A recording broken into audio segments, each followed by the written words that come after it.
ঐতিহাসিক বারুয়াখালী তাফসির মাহফিল ময়দানে আয়োজিত আজকের বারুয়াখালী তাফসির মাহফিল পরিচালনা কমিটিকে অন্তরের অন্তঃস্থল থেকে ধন্যবাদ জানাতে চাই যে ওনারা আমার ঢাকা বিভাগের প্রোগ্রামকে হোস্ট করেছেন। আলহামদুলিল্লাহ।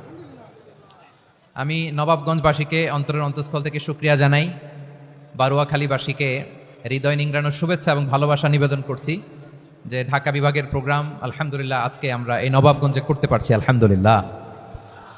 আজকের এই প্রোগ্রামে উপস্থিত আছেন অত্র এলাকার সম্মানিত ব্যবসায়ীবৃন্দ, চাকরিজীবীবৃন্দ, ধর্মীয় নেতৃবৃন্দ, সামাজিক নেতৃবৃন্দ, রাজনৈতিক নেতৃবৃন্দ।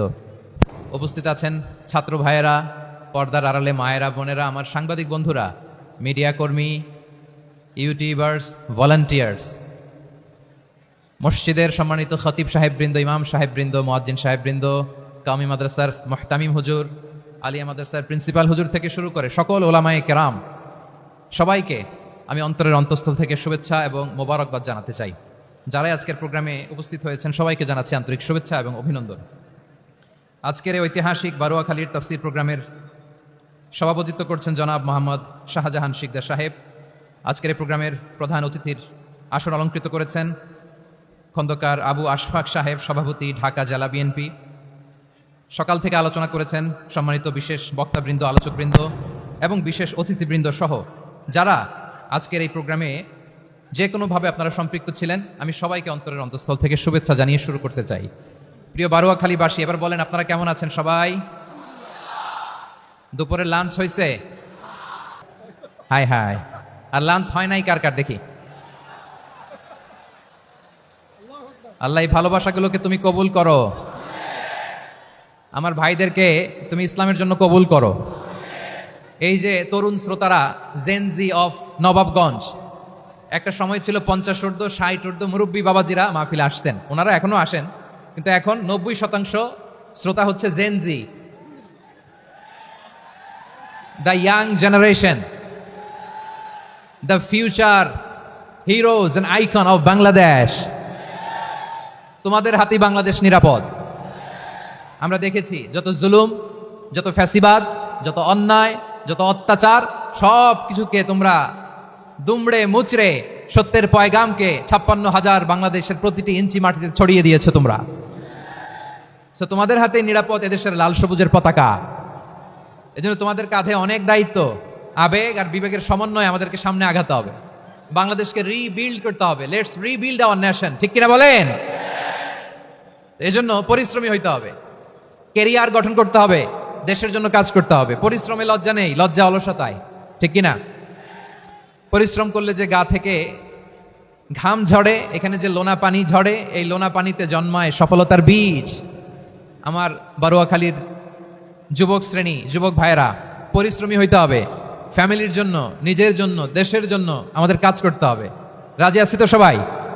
আল্লাহ সবাইকে কবুল করুক, আমরা পড়ি আমিন। প্রিয় ভাইয়েরা, আমাদের সময় খুব কম, কথা অনেক বেশি। অনেকে আপনারা দুপুরে খাবারও খেতে পারেননি, অনেকে গতকাল চলে আসছেন। গতকাল আসছেন কারা কারা দেখি? ইয়া সালাম। গতকাল যারা আসছে সব সামনের জায়গা প্যাক করে রাখছে একেবারে। মাশাআল্লাহ, মাশাআল্লাহ, আল্লাহ কবুল করো তুমি। প্রিয় ভাইয়েরা, আজকের প্রোগ্রামটি খুবই সুশৃঙ্খল, ওয়েল অর্গানাইজড, ওয়েল ডিসিপ্লিন। বসুন বসুন, থামুন, কিছুই বলা লাগতেছে না আমার। আলহামদুলিল্লাহ, আলহামদুলিল্লাহ। আপনারা যে যেখানে আছেন বসতে পেরেছেন বসুন, দাঁড়িয়ে আছেন দাঁড়িয়ে শুনুন। আমার সাউন্ড ঠিকঠাক মতো শুনতে পাচ্ছেন তো? হ্যাঁ, পাচ্ছেন? মাশাআল্লাহ, মাশাআল্লাহ। সাউন্ডটা খুব একটা ক্লিন মনে হচ্ছে না, ক্লিন না, কেমন যেন দুইবার আওয়াজ শুনতেছি আমি।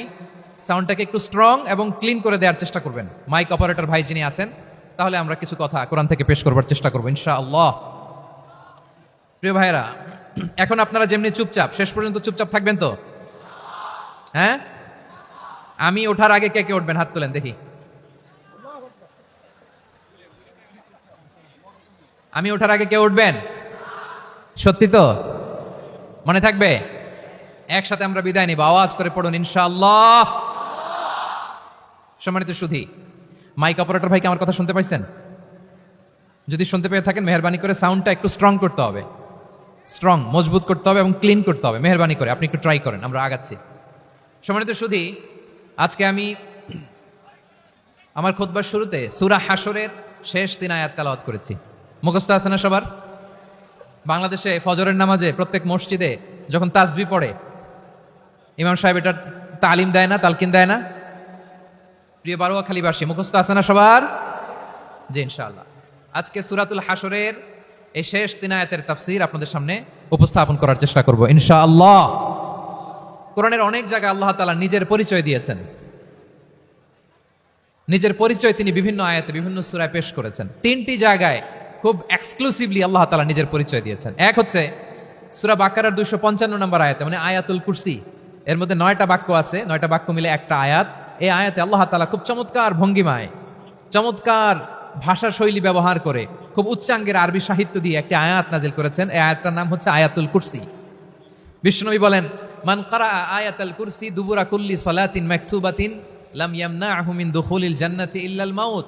প্রত্যেক ফরজ নামাজের পরে যে আয়াতুল কুরসি পড়বে তার জান্নাতে যাওয়ার ক্ষেত্রে আর কোনো বাধা থাকে না, একটা জিনিস ছাড়া, সেটা হচ্ছে মৃত্যু, মরণ। লোকটা মরে না তাই জান্নাতে যায় না, মরলেই জান্নাতি। এই আয়াতুল কুরসির এই আয়াতে আল্লাহ তাআলা খুব স্পষ্টভাবে নিজের পরিচয় তুলে ধরেছেন। আবার সূরাতুল ইখলাসের ভেতরে আল্লাহ তাআলা খুব চমৎকার ভঙ্গিমায় তিনি নিজের পরিচয় তুলে ধরেছেন। অনুরূপভাবে সূরা হাশরের শেষ 3 আয়াতেও আল্লাহ তাআলা খুব চমৎকারভাবে নিজের পরিচয় তুলে ধরেছেন। আওয়াজ করে পড়ুন সুবহানাল্লাহ। আমরা সূরা হাশরের শেষ 3 আয়াতের তাফসীর আজকে আমরা শুনব। আসুন আমরা আমাদের রবকে চিনে নেই। আজকের আলোচনার টপিক হচ্ছে আসুন আমাদের রবকে চিনি। আসুন আমাদের, সবাই বলুন, আসুন আমাদের রবকে চিনি। আজকের আমার ঢাকা বিভাগের প্রোগ্রাম থেকে, এই নবাবগঞ্জ বারুয়াখালীর প্রোগ্রাম থেকে আমরা আমাদের রবকে চিনে যাব ইনশাআল্লাহ। বলেন সবাই। সূরা হাশরের শেষ 3 আয়াতের একটা বিশেষ ফজিলত আছে, এটা আপনারা পড়বেন। কি ফজিলত? বিষ্ণু ইসা ইসলাম বলেন, মান ক্বালা হিনা ইউসবিহু সালাসা মাররাতিন আউযু বিল্লাহিস সামিউল আলিম মিনাশ শাইতানির রাজীম সুম্মা ক্বারা সালাসা আয়াতিন মিন আখিরি সূরাতিল হাশরি ওয়াক্কালাল্লাহু বিহি ৭০,০০০ মালাকিন ইউসাল্লুনা আলাইহি ওয়া ইন মাতা ফি যালিকাল ইয়াউমি মাতা শাহীদান।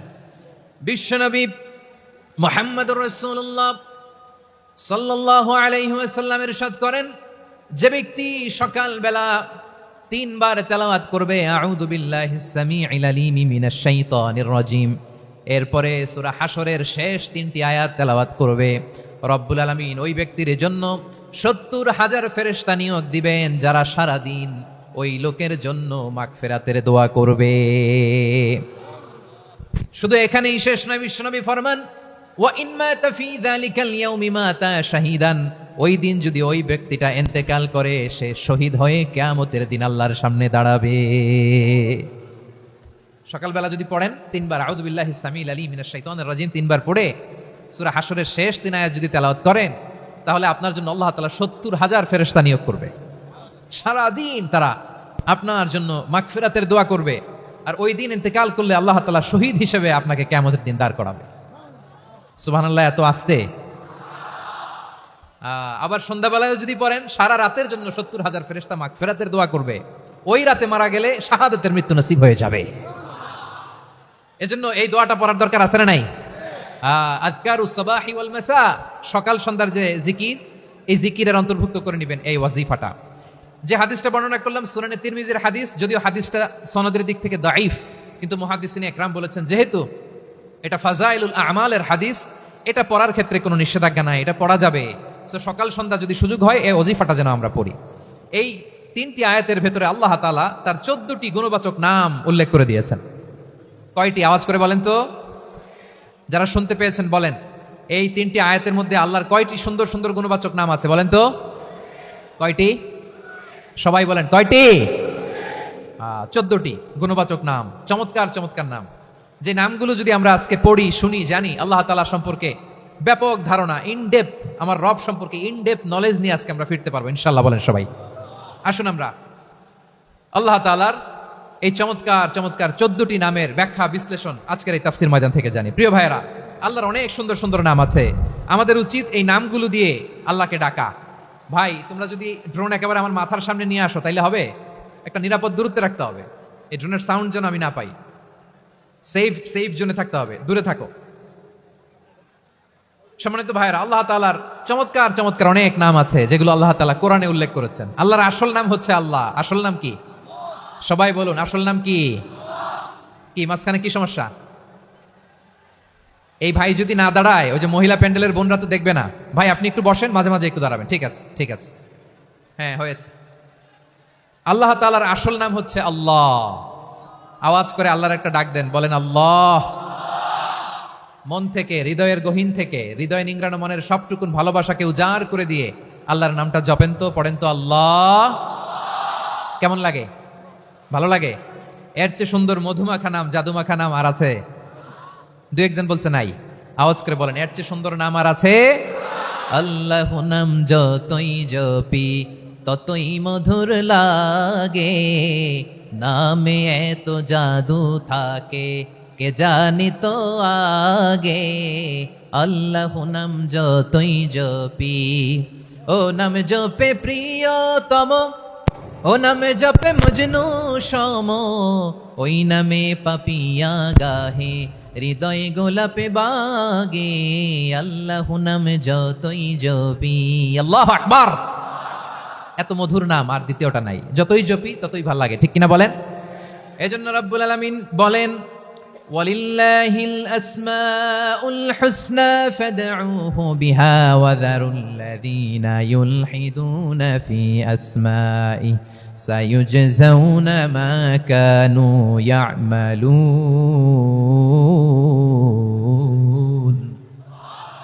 আল্লাহ বললেন, আমার অনেক সুন্দর সুন্দর নাম আছে, অনেকগুলো গুণবাচক সুন্দরতম নাম আছে, তোমরা এই নামগুলো ধরে আমি আল্লাহরে ডাকো। আর যারা আমি আল্লাহর নামের বিকৃতি ঘটায় তাদেরকে তোমরা বর্জন করো, আর তারা দুনিয়াতে যা করেছে আখিরাতের ফল তারা ঠিকই পাবে। সুবহানাল্লাহ বলেন। আল্লাহর অনেক সুন্দর সুন্দর নাম আছে, এগুলো ধরে ডাকতে বলা হয়েছে। আর যারা আল্লাহর নামের বিকৃতি করে তাদেরকে বর্জন করতে বলা হয়েছে। আপনি আল্লাহর নামের জিকির যখন করবেন, আপনি আমার আল্লাহর নামের বিকৃতি করতে পারবেন? বারোয়াখালীর ভাইরা বুঝে থাকলে আওয়াজ দেন, আল্লাহর নামের বিকৃতি করা যাবে? আপনি যখন জিকির করবেন স্পষ্ট শব্দে আল্লাহর নামটা বোঝা যেতে হবে। সুবহানাল্লাহ, আলহামদুলিল্লাহ, লা ইলাহা ইল্লাল্লাহ, আল্লাহু আকবার। একসাথে মিলিয়ে করেন অথবা আলাদা আলাদা করেন, অথবা শুধু আল্লাহ আল্লাহ এই নামের জিকিরও যদি করেন স্পষ্ট বোঝা যাইতে হবে। আল্লাহর নামের বিকৃতি করা যাবে, কিন্তু আল্লাহর নামের বিকৃতি করে জিকির এদেশে আছে না নাই? আছে। দেখবেন জিকিরের মধ্যে হুই হুই হুই হুই হুই এরকম করতেছে, আছে না নাই? সবাই মিলে লাফাচ্ছে, দফাচ্ছে, মাথা ঝুলাচ্ছে, আর কি কি যেন বলে, ওইটার মধ্যে আমি আল্লাহর নাম খুঁজে পাই না, এরকম আছে না নাই?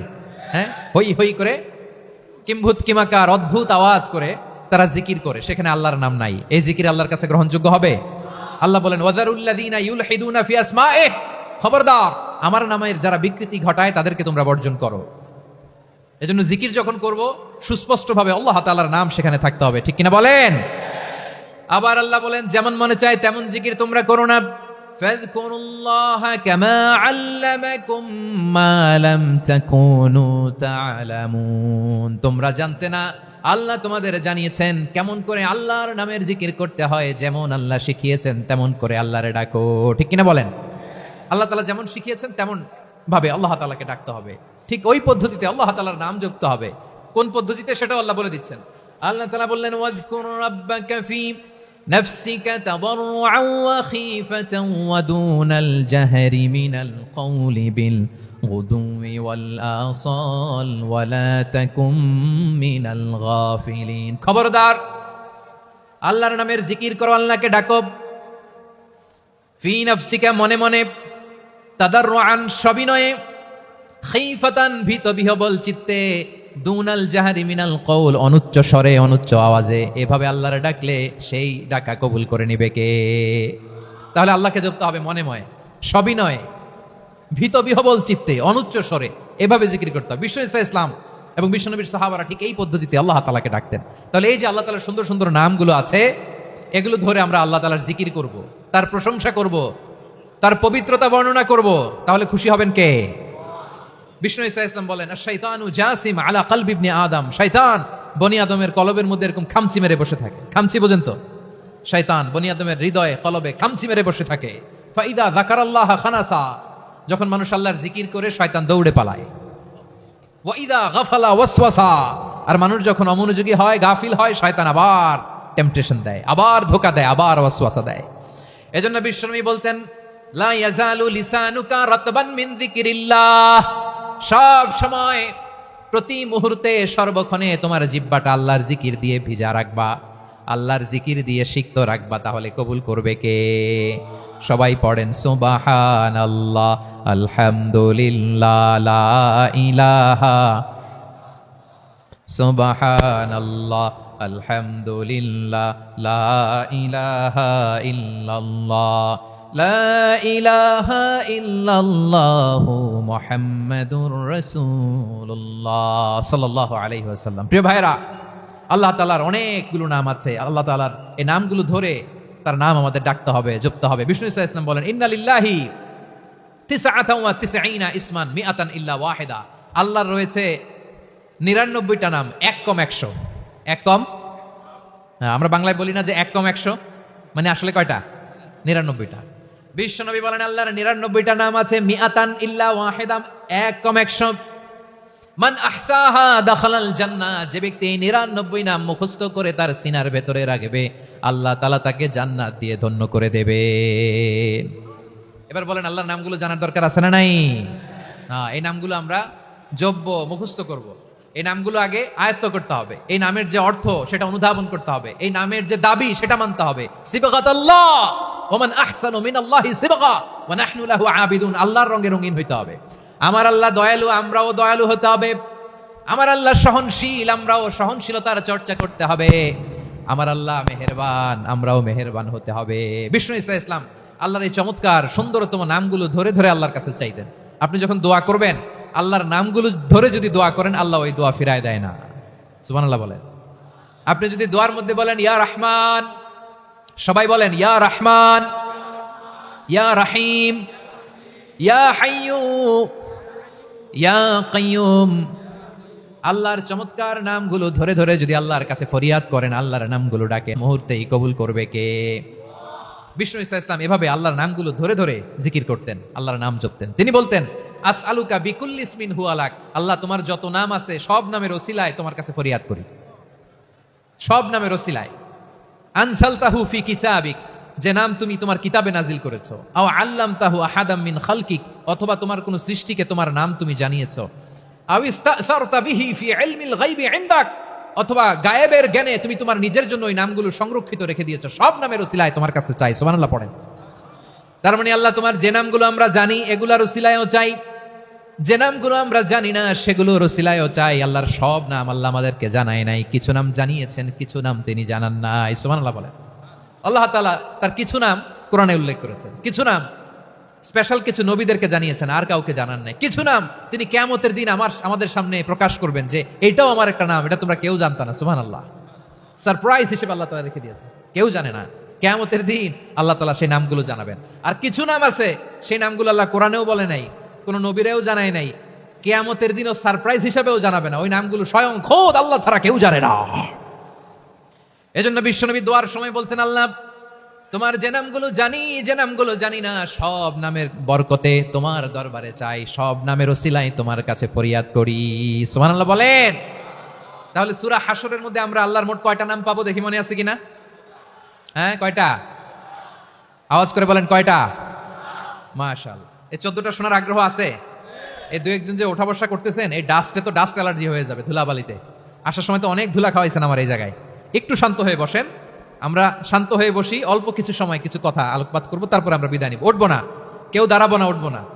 সেই গতকাল থেকে, গত রাত থেকে আমি দেখেছি তো আপনাদের কাণ্ড কারখানা, ভিডিওতে দেখেছি, কাঁথা বালিশ নিয়ে গত রাতে চলে আসছে।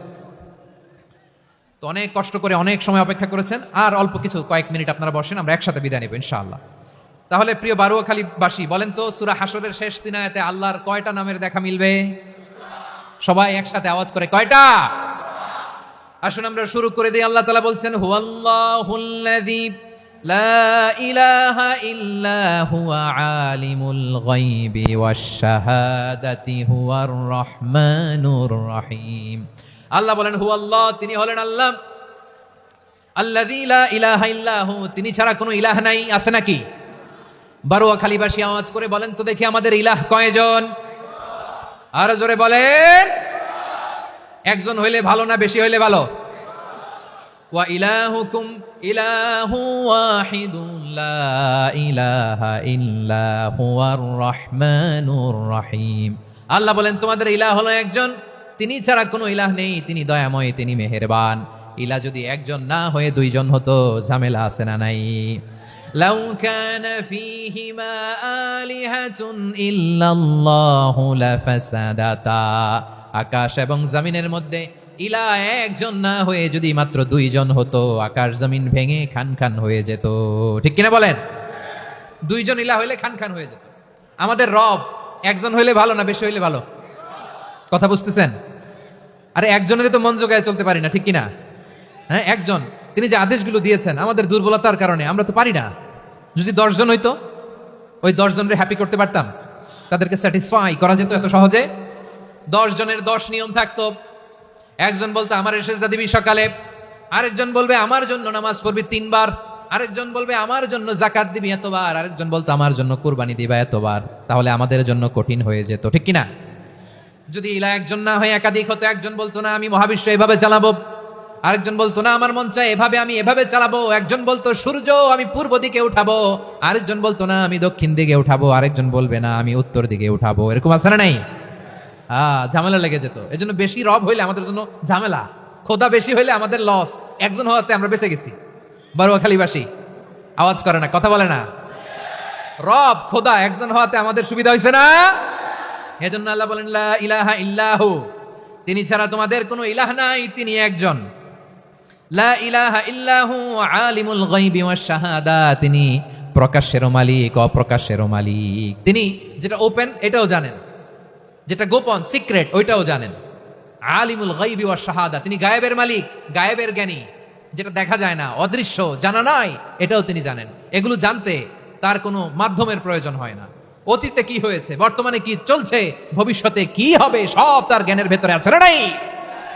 এজন্য আল্লাহ বললেন আলিমুল গায়বি ওয়াশ শাহাদা, তিনি গায়েবের জ্ঞান রাখেন, তিনি দৃশ্য জগতের জ্ঞান রাখেন, তিনি প্রকাশ্য জগতের জ্ঞান রাখেন, তিনি গোপন জগতের জ্ঞান রাখেন। তার কাছে কোনো কিছু গোপন নাই, ঠিক কিনা বলেন?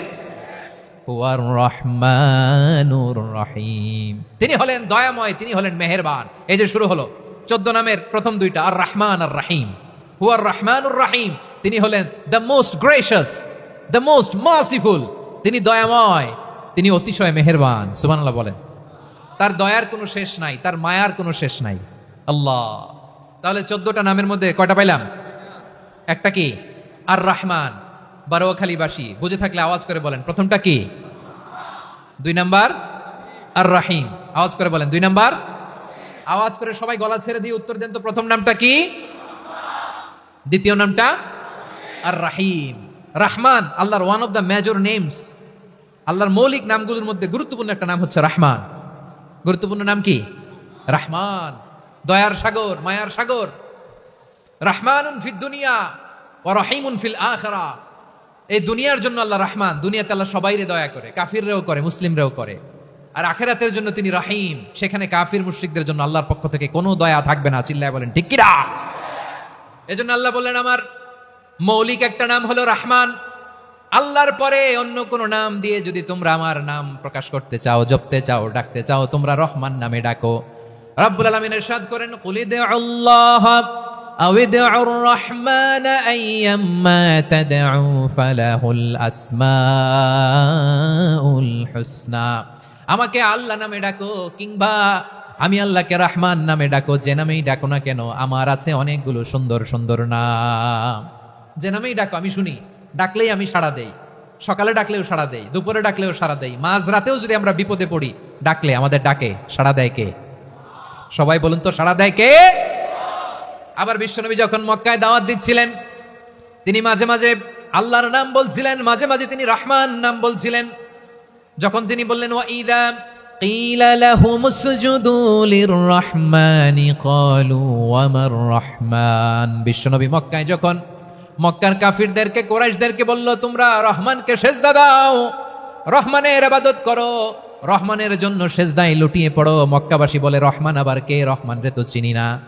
রহমানকে আল্লাহ চিনি, রহমান চিনি না। মক্কাবাসী কি বলে? কারে চিনে? আল্লাহরে চিনে। কারে চিনে না? রহমান কে তো চিনি না। রহমান আবার কোত্থেকে আসলো? কে Rahman? Who is this Rahman? যখন তারা বলে রহমান রে চিনি না, আল্লাহর গায়ের ওতে আঘাত লেগেছে। আল্লাহ বলে রহমান রে চিনো না? না, তাদেরকে চিনানোর জন্য আল্লাহ 78 আয়াত বিশিষ্ট আর রহমান নামে কোরআনে একটা সূরা নাজিল করেছেন। যখন মক্কার কোরাইশরা বলে আল্লাহ চিনি রহমান চিনি না, আল্লাহ বলে রহমান রে চিনো না, তাহলে চিনে নাও রহমান নামে তিনি ৭৮ আয়াত বিশিষ্ট কালামুল্লাহ মাজিদে একটা গোটা সূরাই নাজিল করে দিয়েছেন। তিনি নাজিল করলেন আর রহমানু আল্লামাল কুরআনা খালাকাল ইনসানা আল্লামাহুল বায়ান। দয়াময় রহমান শেখালেন কোরআন, বানালেন ইনসান, শেখালেন বায়ান। দয়াময় রহমান শেখালেন কোরআন, বানালেন ইনসান, শেখালেন বায়ান। দয়াময় রহমান শেখালেন কোরআন, বানালেন ইনসান, শেখালেন বায়ান। পড়েন আল্লাহু আকবার। আল্লাহ বলে রহমান কারে বলে চিনো না, শুনে নাও। ৭৮ আয়াত বিশিষ্ট গোটা একটা সূরাই নাজিল করে দিলাম, সূরাতু আর রহমান। আর রহমান তিনি দয়ালু, আল্লামাল কোরআন তিনি মানুষকে কোরআন শিখিয়েছেন, খালাকাল ইনসান মানুষ বানিয়েছেন, আল্লামাহুল বায়ান মানুষকে কথা বলা বর্ণনা করা শিখিয়েছেন। পড়েন সুবহানাল্লাহ। গোটা একটা সূরাই নাজিল করেছেন, সূরাতু আর রহমান। আমার বারোয়াখালীর ভাইয়েরা, তার নাম হচ্ছে আর রহমান আর রাহিম, মানে দয়াময় মেহেরবান। তার দয়া যে কত বেশি আপনি কল্পনাও করতে পারবেন না, আপনি কল্পনাতেও আনতে পারবেন না তার দয়া কত বেশি। বিশ্বনবী সাল্লাল্লাহু আলাইহি ওয়াসাল্লাম ফরমান লাম্মা কাদাল্লাহুল খালকা কাতাবা ইনদাহু ফাওকা আরশিহি। আল্লাহ যখন মহাবিশ্বের সব সৃষ্টি করে সারলেন, তিনি আরশের উপরে লিখলেন সাবাকাত রাহমাতি গাদাবি, সাবাকাত রাহমাতি গাদাবি। কোথায় লিখছে? আরশের উপরে। আওয়াজ করে বলেন তো কোথায় লিখেছে? আরশের উপরে আল্লাহ লিখলেন সাবাকাত রাহমাতি গাদাবি। এর মানে হলো আমার দয়ার কাছে, আমার ভালোবাসার কাছে আমার ক্রোধ পরাজয় বরণ করেছে। আমার দয়ার কাছে আমার রাগ কিংবা ক্রোধ পরাজয় বরণ করেছে। মানে আমি আল্লাহর দয়া আছে, আবার আমি আল্লাহর ক্রোধ বা রাগ আছে, কিন্তু আমি আল্লাহর রাগের চেয়ে দয়া বেশি। আওয়াজ করে বলেন আল্লাহর রাগ বেশি না দয়া বেশি? আল্লাহর যদি রাগ থাকতো আমরা বাঁচতে পারতাম? যে পরিমাণে আকাম কুকাম আমরা করি, অপকর্ম করি, অন্যায় করি, জুলুম করে জুলুমের আড্ডাখানা বানিয়ে রেখেছি গোটা দুনিয়াকে, আল্লাহ যদি মুহূর্তে মুহূর্তে রেগে যেতেন আমরা বাঁচতে পারতাম?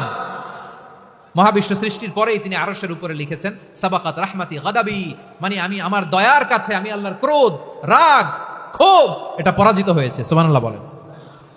আবার বিষ্ণু বললেন জাআলাল্লাহুর রাহমাতা মিয়াতা জুজ। আল্লাহ দয়ার ভালোবাসাকে ১০০ টুকরা করলেন, ৯৯ টুকরা দয়া মায়া ভালোবাসা আল্লাহ নিজের কাছে রেখে দিলেন, আর ১ টুকরা দয়া মায়া ভালোবাসা আল্লাহ গোটা বিশ্বের সবার মাঝে ঢেলে দিলেন। দয়া মায়া ভালোবাসা ১০০ টুকরা করে আল্লাহ নিজের কাছে রাখছেন কয় টুকরা? সবাই বলেন ৯৯ টুকরা। আর গোটা বিশ্বের সবার মাঝে ভাগ করে দিয়েছেন কয় টুকরা? হ্যাঁ। এবার এই ১ টুকরার নমুনা দেখেন তো পৃথিবীতে। স্বামী স্ত্রীর জন্য কত ভালোবাসা, বন্ধু বন্ধুর জন্য কত ভালোবাসা, হ্যাঁ, গার্লফ্রেন্ড বয়ফ্রেন্ডের জন্য গলায় ফাঁস লাগায়, আছে না নাই? এই এখন গলার আওয়াজ বাড়ছে ইয়াংদের। হুজুর এখন গার্লফ্রেন্ড বয়ফ্রেন্ডের ভিতরে ঢুকছে, এখন আমরা আছি হুজুর। জেগে উঠছে বারোয়াখালী। দেখেন এই তো কয়েকদিন আগেই তো, কত বছরের ১২ না কত বছরের এক মেয়ে, কত বছর? ১১। ওই দেখেন সব মুখস্থ দুষ্টগুলার, আর কিছু মুখস্থ না থাকলে এগুলো মুখস্থ। ১১ বছরের, তারে কি বলবো, তরুণীও তো না, কিশোরী। এই কিশোরী ভালোবাসার টানে বাপ মা থুইয়া চলে গেছে কোথায়? দেখেন ভালোবাসারে আল্লাহ ১০০ টুকরা করেছেন, ৯৯ টুকরা ভালোবাসা আল্লাহ নিজের জন্য রেখেছেন, ১ টুকরা আমাদের সবাইকে ভাগ করে দিয়েছেন। যত পাখি আছে পৃথিবীতে, যত মাছ আছে, যত প্রাণী আছে, যত মানুষ আছে, যত জিন আছে, আমরা সবাই মিলে পেয়েছি ভালোবাসার কয় টুকরা? আর আরশে আজিমের অধিপতি আল্লাহ তিনি তার কাছে ভালোবাসা রেখে দিয়েছেন কয় টুকরা? তাহলে এবার আওয়াজ করে বলেন আল্লাহর রাগ বেশি নাকি দয়া বেশি? আল্লাহ তুমি দয়ার সাগর রহমানুর রহিম, তোমার দয়াই পূর্ণ আমার সারা নিশিদিন। সবাই পড়েন আল্লাহ তুমি দয়ার সাগর রহমানুর রহিম, তোমার দয়াই পূর্ণ আমার সারা নিশিদিন। আল্লাহু আকবার। আল্লাহ বলেন রাহমাতি ওয়াসিআত কুল্লা শাই, গোটা বিশ্বের সব জায়গায় আমি আল্লাহর রহমত বিস্তৃত, এমন কোন জায়গা নাই যেখানে আমি আল্লাহর রহমত নাই। ঠিক কিনা বলেন? এমন কোন জায়গা নাই আমি আল্লাহর রহমত নাই। আমি আল্লাহর রহমত ছাড়া গাছের একটা পাতা নড়ে না, আমি আল্লাহর দয়ার রহমত ছাড়া গাছের একটা পাতা পড়ে না, আমি আল্লাহর দয়ার রহমত ছাড়া আকাশ থেকে এক ফোঁটা বৃষ্টি ঝরে না। তিনি হলেন রহমান, তিনি হলেন রাহিম। ঠিক কিনা বলে? আল্লাহরে চিনতেছেন? আলোচনার বিষয় কি? আসুন আমাদের রবকে চিনি। তিনি হলেন আর রহমান, তিনি হলেন আর রাহিম। তার দয়ার কোনো শেষ নাই, তার মায়ার কোনো শেষ নাই। বনি ইসরাইলের এক লোক 500 বছর আল্লাহর ইবাদত করেছে। কয় বছর? কোথায় জানেন? সাগরের মাঝখানে এক পাহাড়, ওই পাহাড়ের উপরে বসে 500 বছর টানা আল্লাহর ইবাদত। দিনে আর রাতে একবার করে নিচে নামতেন। সেখানে আল্লাহ তাআলা পাথরের ভেতর থেকে তার জন্য মিঠা পানির ব্যবস্থা করে দিয়েছেন, আর একটা ডালিম গাছের ব্যবস্থা করে দিয়েছেন। সকালে নামলে একটা টসটসে ডালিম, রাতে নামলে টসটসে ডালিম। এগুলো খেয়ে খেয়ে 500 বছর সে আল্লাহর ইবাদত করেছে।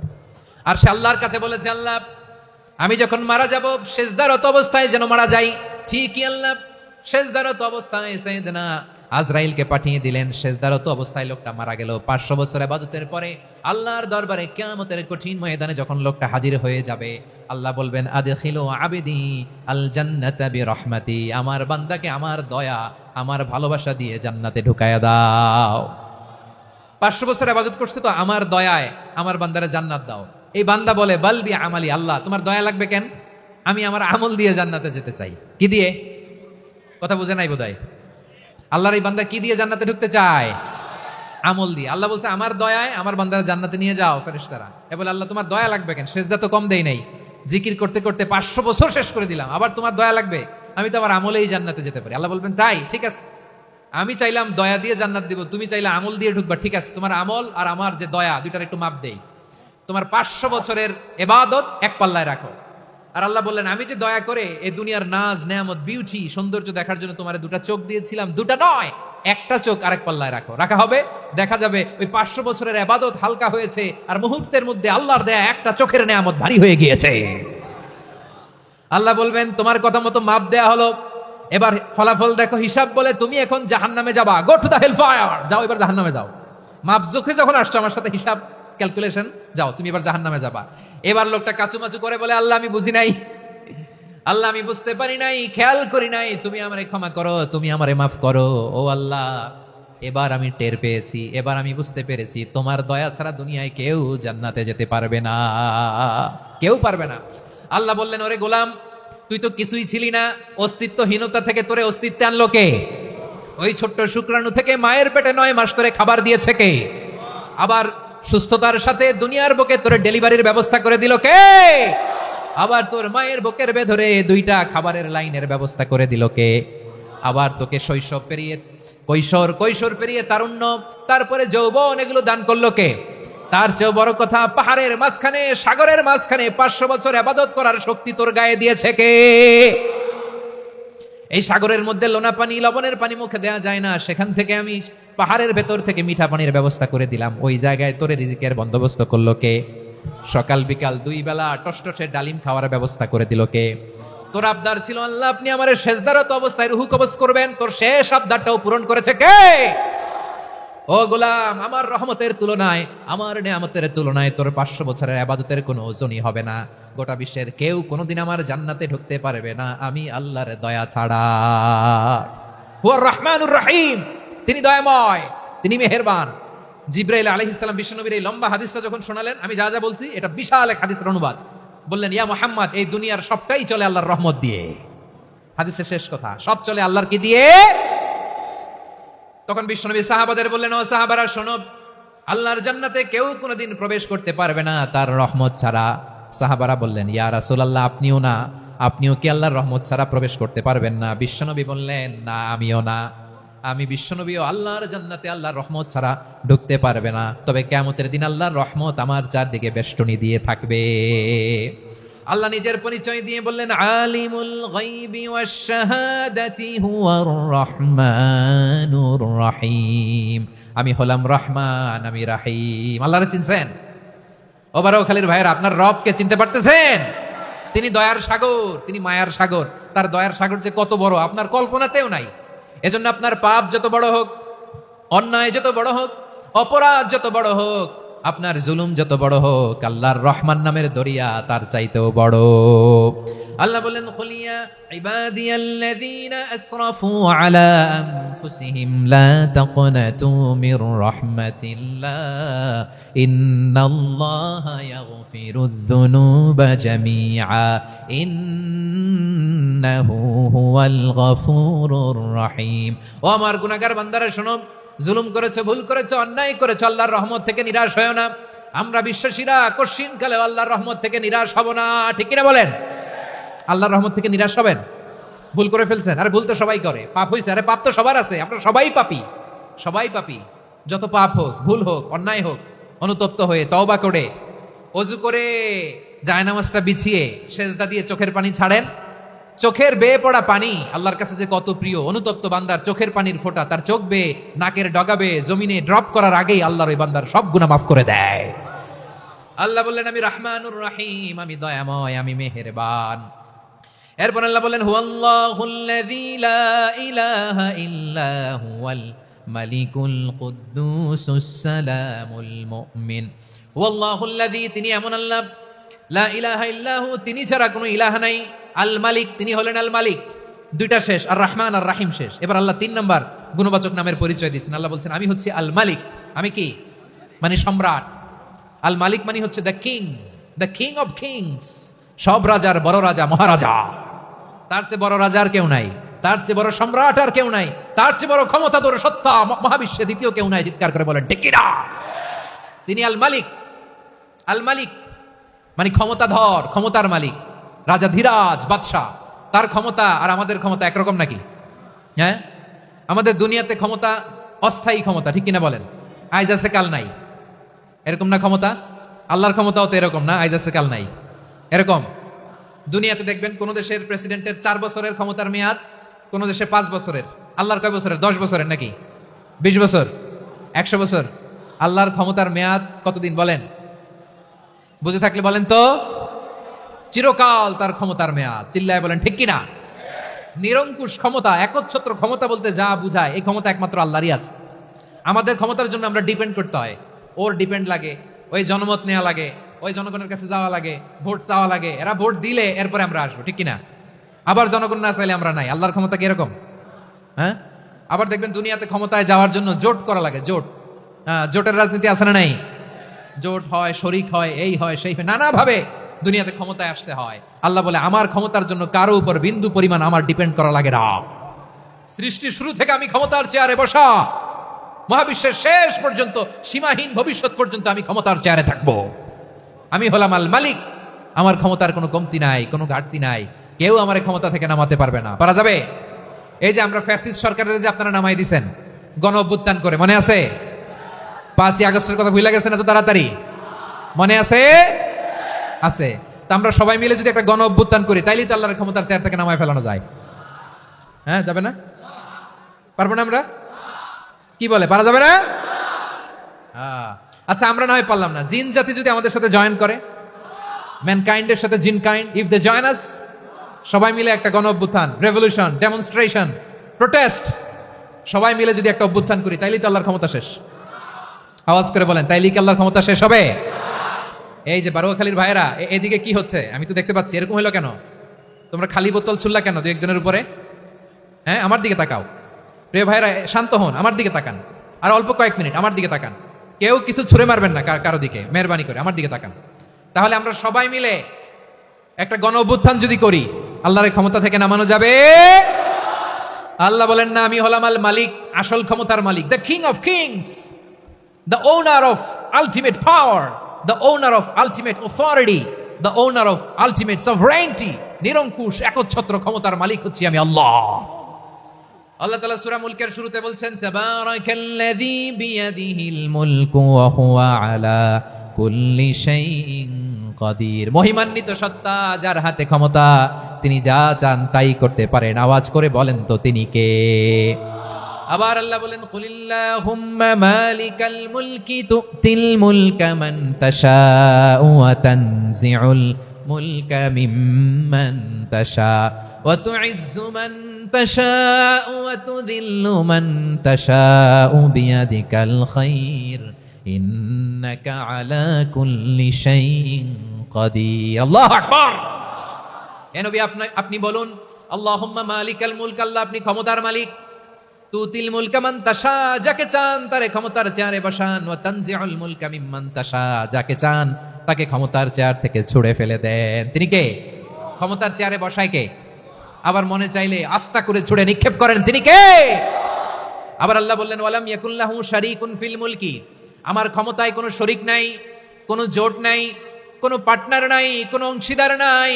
আবার আমি চলে গেলে আমার ক্ষমতার দাবিদারও কেউ নাই। আল্লাহু আকবার। এই দুনিয়াতে রাজা মারা গেলে পরে রাজা কে হয়? রাজার ছেলে রাজা, ঠিক কিনা বলেন? আল্লাহ চলে গেলে আরেকজন বসবে নাকি? এরকম না, তার ক্ষমতার সাথে দুনিয়ার ক্ষমতার কোনো মিলই নাই। এজন্য তিনি তার নাম দিয়েছেন আল মালিক। আল মালিক, the owner of power, the owner of ultimate power and sovereignty, the king of kings, সব রাজার বড় রাজা, মহারাজা আল মালিক। তিনি হচ্ছেন আল্লাহ। চিৎকার করে বলেন ঠিক কিনা? তিনি আসল ক্ষমতার অধিকারী। দুনিয়াতে যে আমরা ক্ষমতা নিয়ে কামড়াকামড়ি করি, মারামারি করি, কিয়ামতের দিন আল্লাহ জিজ্ঞেস করবেন, কই তোদের ক্ষমতা আজকে বল। কিয়ামতের সময় সব মানুষগুলো যখন ইন্তেকাল করবে, সব জিনেরা যখন ইন্তেকাল করবে, সব ফেরেশতারা যখন ইন্তেকাল করবে, বাকি থাকবে মালাকুল মাউত। মালাকুল মাউত এসে বলবে, আল্লাহ আপনার কথা মতো সবাই শেষ, মানুষগুলো নাই, জিনগুলো নাই, আমার সতীর্থ ফেরেশতাগুলো নাই, মহাবিশ্বে আর কেউ নাই। আল্লাহ বলে, এখন কে আছে? মালাকুল মাউত বলবে, আল্লাহ তুমি আছো আর আমি। তুমি তো আল হাইয়্যু আল কাইয়্যুম, অবিনশ্বর, শাশ্বত, চিরঞ্জীব, কোনোদিন মরবা না, তুমি আছো আর তোমার গোলাম আমি আছি আজরাইল। মহাবিশ্বে কয়জন আছে মাত্র? জোরে বলেন। এক হচ্ছেন আর হচ্ছে মালাকুল মাউত। আল্লাহ তুমি আছো আমি আছি। আল্লাহ বলবে, ঠিক আছে, এবার তোমার মরণের পালা। মুত ইয়া মালাকাল মাউত, হে মৃত্যুর ফেরেশতা তুমি মরো। মালাকুল মাউত আল্লাহর আদেশ বাস্তবায়ন করতে যে বিকট একটা চিৎকার দিয়ে মৃত্যুবরণ করবে। ওই চিৎকার দুনিয়ার মানুষেরা, চিৎকারের আওয়াজ যদি দুনিয়ার মানুষেরা শুনতে পেত, দুনিয়ার মানুষের প্রত্যেকের কানের পর্দা ফেটে মুহূর্তের মধ্যে সব লাশ হয়ে জমিনে পড়ে রইত। ভয়ঙ্কর চিৎকার দিয়ে মালাকুল মাউত বিদায় নিবে, কেউ নাই। এবার বলেন তো, মহাবিশ্বে মহাশূন্য, কেউ নাই, উপরে নিচে সামনে পেছনে ডানে বায়ে কোন সত্তা, কোন জীবিত সত্তার আছে? একজন ছাড়া, তিনি কে? কুল্লু মান আলাইহা ফানি ওয়া ইয়াবকা ওয়াজহু রাব্বিকা যুল জালালি ওয়াল ইকরাম। পড়েন, ফাবিআইয়ি আলাই রাব্বিকুমা তুকাযযিবান। কেউ থাকবে না একজন ছাড়া, একজন ছাড়া। এই ড্রোন দেখে হাত নাড়ালে হবে? আমার দিকে তাকাইতে হবে, কথা শুনতে হবে। মহাবিশ্বে কেউ নাই, একজন সত্তা ছাড়া। আওয়াজ করে বলেন, তিনি কে? এবার আল্লাহ ডেকে বলবেন, লিমানিল মুলকুল ইয়াউম, লিমানিল মুলকুল ইয়াউম। ক্ষমতা কার? Who belongs the kingdom today, who belongs the power authority today, who belongs the sovereignty today. আজকে ক্ষমতা কার?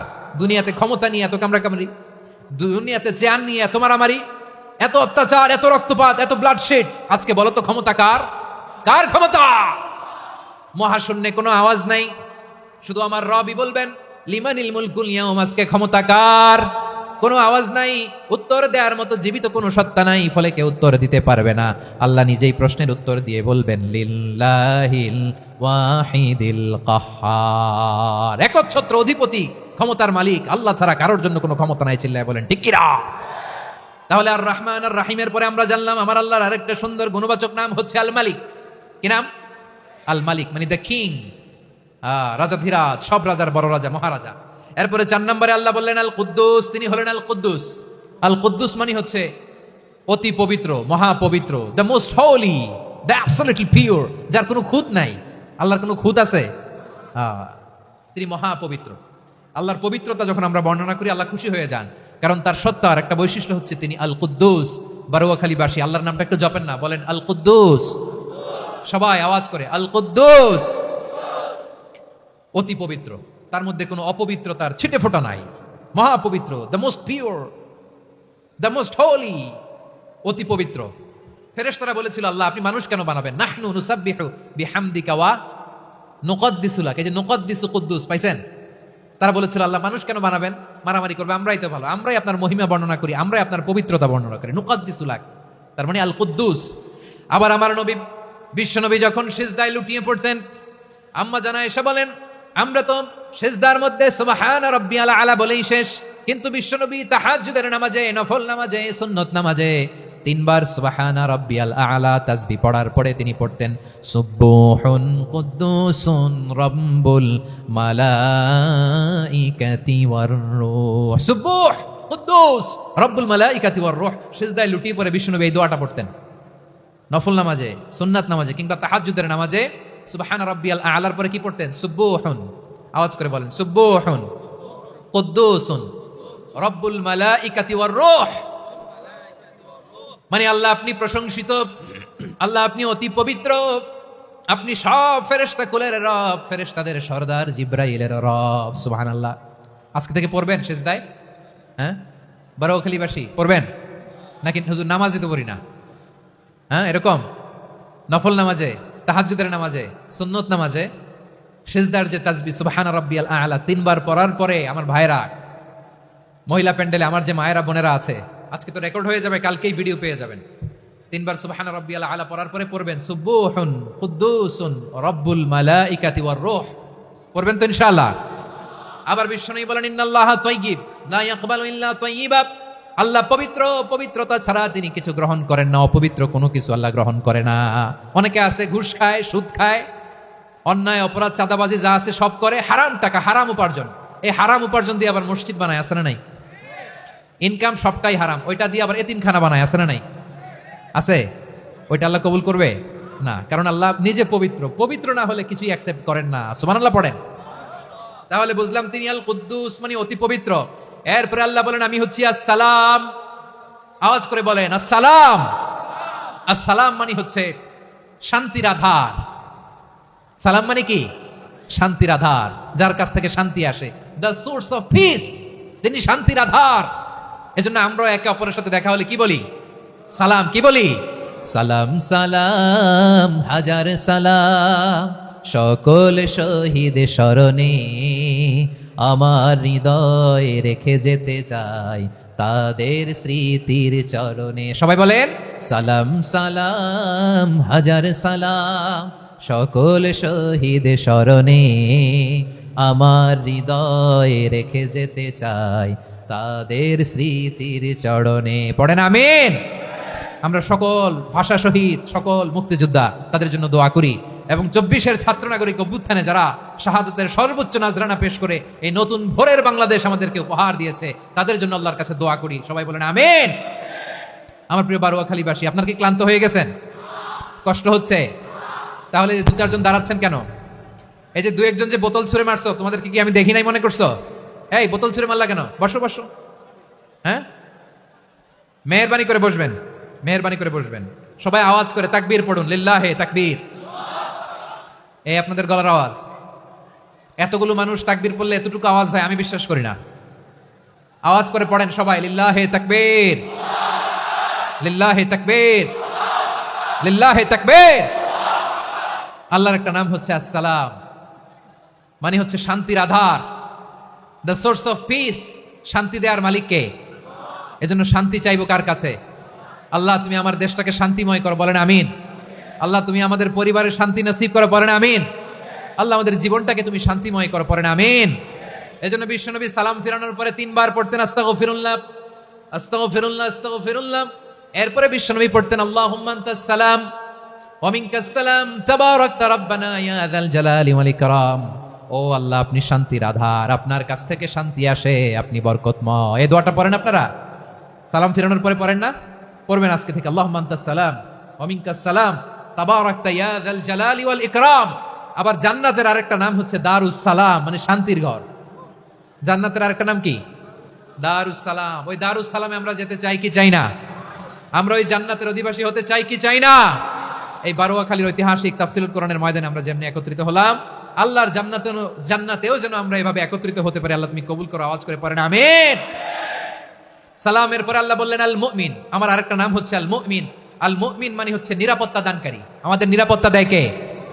নাকি পুলিশ বাহিনী, নাকি বিজিবি, র্যাব, সেনাবাহিনী, হ্যাঁ, নাকি এই যে ফায়ার সার্ভিস? কারা নিরাপত্তা দেয়? আজকের এই প্রোগ্রামের জন্য আমাদের ফায়ার সার্ভিসের ভাইরা অনেক কাজ করেছেন, আমি শুনেছি। ভাইরা স্পেশালি দোয়া চেয়েছেন এবং তাদের একটা সুনাম আছে বাংলাদেশে। জীবনের ঝুঁকি নিয়ে ফায়ার সার্ভিস বাহিনী তারা বিপন্ন মানবতাকে রক্ষা করে, ঠিক কিনা বলেন? আমি ভাইদের জন্য দোয়া করি, এই ফায়ার সার্ভিস ইউনিটকে, এই ডিপার্টমেন্টকে আল্লাহ তাআলা তুমি কবুল করো। ওনারা আমাদের শৃঙ্খলা, শান্তি শৃঙ্খলা, সিকিউরিটি এনশিওর করেন, কিন্তু আসল নিরাপত্তা দেওয়ার মালিক কে? অনেক সময় এরকম হয় না যে অনেক সিকিউরিটি দিয়ে রাখছে, কিন্তু স্নাইপার দিয়ে এমন ভাবে গুলি করছে একেবারে বড় সাহেবের মাথায় যে গুলি লাগছে, আসলে নাই?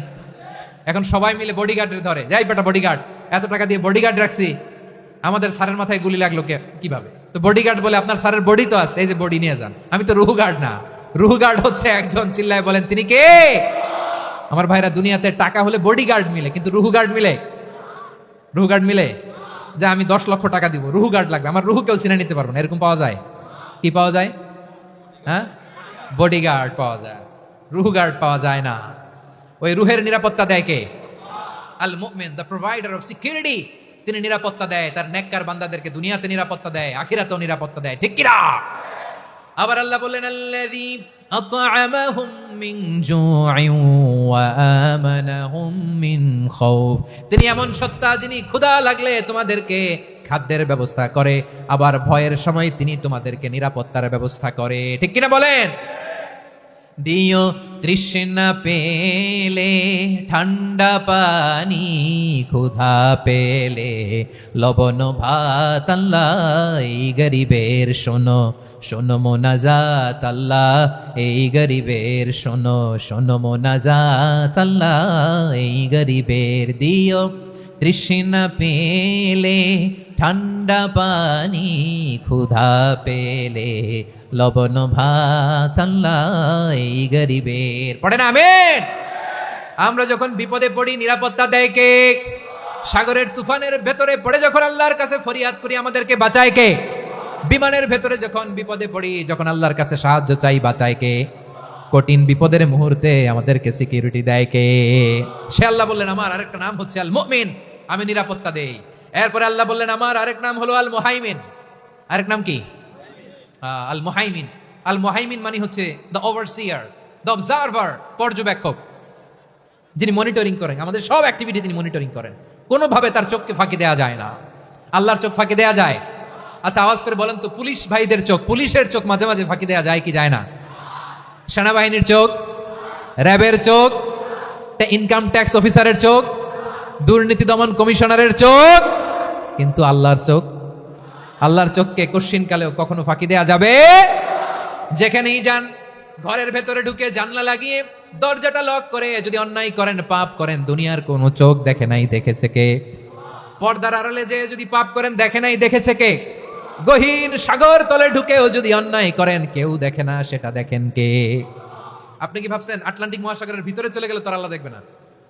প্রিয় বারোয়াখালীবাসী, আপনারা ওশেন গেট কোম্পানি নাম শুনছেন? ওশেন গেট, তারা এই যে টিটান সাবমার্সিবল একটা সাবমেরিনের মতো বানাইছিল, যেটা টাইটানিক জাহাজের ভগ্নাংশ দেখার জন্য অনেক লোক যে মারা গেছিল না, ওটা সাগরের একেবারে গহীনে চলে যায়। এই টিটান সাবমার্সিবল দিয়ে সাগরের একেবারে গহীনে চলে যাওয়া যায়। তো ওইটার ভিতরে ঢুকে যদি আপনি আটলান্টিকের তলায় চলে যান, তাইলেই তো আল্লাহর ফাঁকি দিতে পারবেন, আর তো আল্লাহ দেখতে পারবে না। পারবে না? সাগরের অতল গহ্বরে চলে গেল, পাহাড়ের সুরঙ্গের ভেতরে ঢুকে গেল, মহাকাশ স্টেশন পাড়ি দিয়ে মঙ্গলে পাড়ি জমালেও আমার আল্লাহর চোখ কোশ্চিন কালেও ফাঁকি দেয়া যাবে? এজন্য সে আল্লাহ বললেন লা তুদরিকুহুল আবসার ওয়া হুয়া ইউদরিকুল আবসার ওয়া হুয়াল লাতীফুল খাবীর।